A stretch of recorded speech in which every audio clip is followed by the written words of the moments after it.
നമ്മുടെ മക്കൾ പൊതുസമൂഹത്തിന് ഒരു ബുദ്ധിമുട്ടായിട്ട് ജീവിക്കാൻ പാടില്ല എന്ന് അമ്മ എന്ന നിലയ്ക്ക് എനിക്ക് ഭയങ്കര ഒരു നിർബന്ധം ഉണ്ടായിരുന്നു.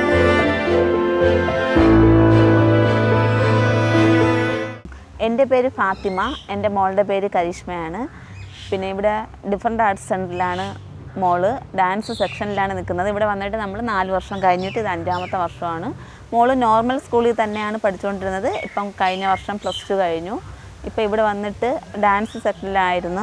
കുട്ടിക്കാലം മുതലേ അവൾക്ക് പാട്ട് കേൾക്കുമ്പോൾ ഡാൻസിനോടൊരു താല്പര്യം ഉള്ളതായിട്ട് ഞാൻ കണ്ടു. എൻ്റെ ചെറുപ്പകാലത്തിൽ എനിക്കിതിനോട് ഇൻട്രസ്റ്റ് ഉണ്ടായിരുന്നു. അപ്പം അവൾക്ക് അങ്ങനത്തെ ഒരു ഇൻട്രസ്റ്റ് ഉണ്ടെന്ന് തോന്നിയതിന് ശേഷം ഞാൻ ഒരു ഡാൻസ് ടീച്ചറിൻ്റെ അടുത്ത് മോളെ കൊണ്ടാക്കുകയും അപ്പോൾ ആദ്യമൊക്കെ അവർ ഉത്സാഹത്തോടുകൂടി മോൾക്ക് ഡാൻസ് പറഞ്ഞു കൊടുക്കുകയൊക്കെ ചെയ്തു. അപ്പം നോർമൽ കുട്ടികളുടെ കൂടെ മോൾക്ക് ഡാൻസ് ചെയ്യാനും ഡാൻസ് പഠിപ്പിക്കാനും ബുദ്ധിമുട്ടുള്ളതായിട്ട് ടീച്ചർമാർ എൻ്റെ അടുത്ത് പറഞ്ഞായിരുന്നു. പിന്നെ നമ്മുടെ മക്കൾ പൊതുസമൂഹത്തിന് ഒരു ബുദ്ധിമുട്ടായിട്ട് ജീവിക്കാൻ പാടില്ല എന്ന് അമ്മ എന്ന നിലയ്ക്ക് എനിക്ക് ഭയങ്കര ഒരു നിർബന്ധം ഉണ്ടായിരുന്നു. അതുകൊണ്ട് ഞാൻ പറഞ്ഞു ഓക്കെ ടീച്ചറെ, കുഴപ്പമില്ല. അപ്പം അവിടെ ഡാൻസ് ക്ലാസ്സിൽ വെച്ച് അവിടെ ടീച്ചർ പഠിപ്പിച്ചു കൊടുക്കുന്ന കാര്യങ്ങൾ ഞാൻ പഠിച്ചിട്ട് അത് മോൾക്ക് പഠിപ്പിച്ചു കൊടുക്കുമായിരുന്നു. അപ്പോൾ ഇത് ടീച്ചറിൻ്റെ ശ്രദ്ധയിൽപ്പെട്ടപ്പോഴത്തെ ടീച്ചർ പറഞ്ഞ് അമ്മ നന്നായിട്ട് ചെയ്യുന്നുണ്ടല്ലോ. അപ്പം ഞാൻ പറഞ്ഞു കുട്ടിക്കാലത്ത് എനിക്കിതിനോട് ഇൻട്രസ്റ്റ് ഉണ്ടായിരുന്നു. പിന്നെ വീട്ടിൽ ബുദ്ധിമുട്ടുകൊണ്ട് അത് തുടർന്ന് പോകാൻ പറ്റില്ല. പഠനകാലം വരെ ഇത് മുമ്പോട്ട് കൊണ്ടുപോയിട്ടുണ്ട്. പിന്നെ കല്യാണം കഴിഞ്ഞ ശേഷം നിർത്തി. മോൾക്ക് വേണ്ടി അപ്പോൾ ഞാൻ വീണ്ടും ഡാൻസ് പഠിക്കാമെന്ന് വിചാരിച്ചു. അങ്ങനെ വീട്ടിൽ വന്ന് പറഞ്ഞു. ഹസ്ബൻഡിൻ്റെ ഫുൾ സപ്പോർട്ടോടുകൂടി ഞാൻ എൻ്റെ ഡാൻസ് തുടർന്നു. പിന്നെ അതിനുശേഷം മോളെ ഒരു ടീച്ചേഴ്സിൻ്റെ മുമ്പിലും ഞാൻ കൊണ്ടാക്കിയിട്ടില്ല. ഞാൻ തന്നെയായിരുന്നു മോളുടെ ഗുരു.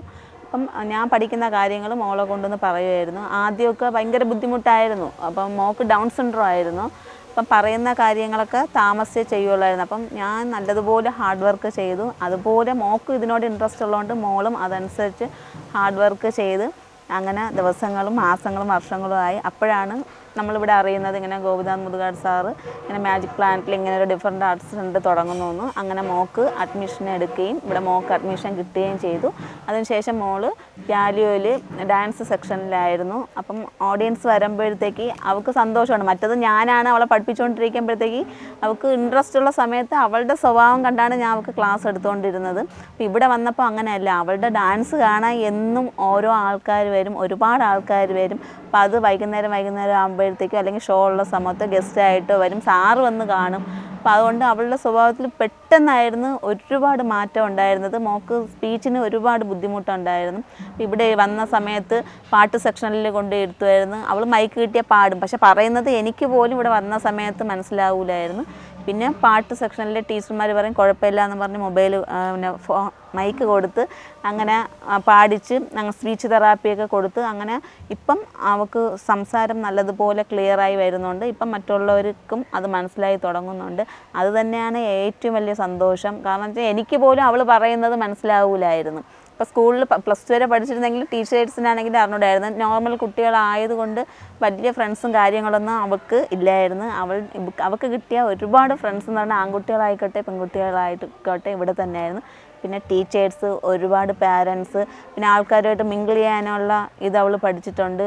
സംസാരം ക്ലിയർ ആയിട്ടുണ്ട്. ഇവിടെ ഞാൻ വരാത്ത ദിവസമാണെങ്കിൽ ഇവിടെ നടക്കുന്ന കാര്യങ്ങളെല്ലാം വന്ന് പറയുമായിരുന്നു. പിന്നെ നമുക്ക് സ്വപ്നം പോലും കാണാൻ പറ്റാത്തതെന്ന് വെച്ചാൽ നമ്മൾ സ്വപ്നത്തിൽ പോലും ചിന്തിച്ചില്ല പിന്നെ വിദേശത്ത് പോകാൻ പറ്റുമെന്നോ. അങ്ങനെ ഇവിടെ വന്ന ശേഷം അങ്ങനെ ഒരു ഭാഗ്യവും മോൾക്ക് കിട്ടി. സാറിൻ്റെ കൂടെ സിംഗപ്പൂർ, ഡൽഹി, ദുബായ് അങ്ങനെയുള്ള ഒരുപാട് സ്ഥലത്ത് പോകാൻ പറ്റി.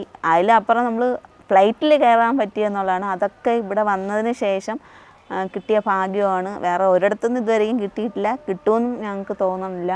അപ്പം അതുകൊണ്ട് പിന്നെ ഇവിടെ അമ്മമാരിലെ എല്ലാവരെക്കാട്ടിലും എനിക്ക് ഒരു ഭാഗ്യം കിട്ടിയതെന്ന് വെച്ചാൽ എനിക്ക് ഇങ്ങനത്തെ കഴിവുണ്ടെന്ന് സാർ ഒരു പ്രാവശ്യം ഒരു പ്രോഗ്രാം കാണുകയും അപ്പം അതുകൊണ്ട് മോളുടെ കൂടെ സാറിൻ്റെ കൂടെ എനിക്കും പ്രോഗ്രാമിന് പോകാൻ പറ്റുകയും എനിക്കും മോക്കും ഒരുമിച്ച് പെർഫോമൻസ് ചെയ്യാനുള്ള അവസരം സാറ് ഞങ്ങൾക്ക് ഒരുക്കി തരികയും ചെയ്ത് അത് ഇവിടെയുള്ള പാരൻസിൽ നിന്ന് ഏറ്റവും ഭാഗ്യമായിട്ടാണ് ഞാൻ കാണുന്നത്.